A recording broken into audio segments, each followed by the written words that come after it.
就是刚才把水道踏一踏，清开，集中。哎，不要让它混渗到，集中多一点，大概有7、8成的水到这边来了。至少要6成啦。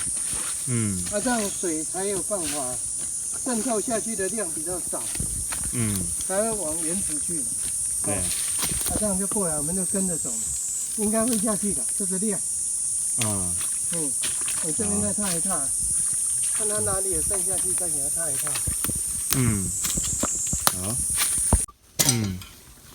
这边通完水，把水变大之后，把水一路通过来，那这边就有注水了，注水到原池里面了。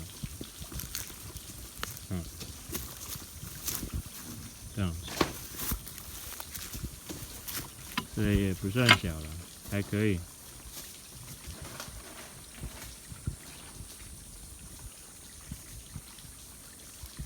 稍微积一点了。都没有死的蝌蚪可能还有一点机会。对。OK。那你也可以到下面来看，水泥养管没有注水。你从这边下来，看的。我们上面引下来的水有水。水泥养管因为没下雨，所以对啊，没水。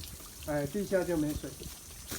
这个就知道说，上面的水到下面去都给树啦，或是其他地方渗透到延伸到附近去。对。我们总算尽一点心力。好 ，OK。好 ，OK。